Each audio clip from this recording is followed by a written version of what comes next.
ঝাঁটাটাকে শুয়ে রাখ। কেন? আরে ঝাঁটা দাঁড় করিয়ে রাখলে লক্ষ্মী চলে যায়। বিয়ের বয়স হয়ে যাচ্ছে আর এদিকে এর জ্ঞান বুদ্ধি হচ্ছে না। ঠিক আছে, এই দাঁড়া। ভোর দুপুর বেলা চুল খুলে বেড়ালে হাওয়া বাতাস লাগে, ভেজা তো। শ্বশুর বাড়িতে গিয়ে না আমাদের নাক কাটাবি, বলবে বাবা মা কিচ্ছু শিখিয়ে পাঠায়নি। কি করে? এই বলেছি না কতবার বৃহস্পতিবার নখ কাটতে নেই, ঘরের মঙ্গল অমঙ্গল আছে তো।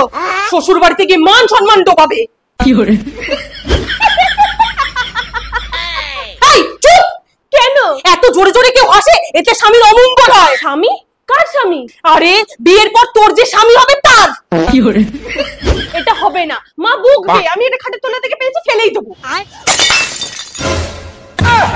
কাঁচি জিনিসটা ভেঙে ফেললি। শ্বশুর বাড়িতে না এরকম করলে অলক্ষ্মী অপয়া বলবে।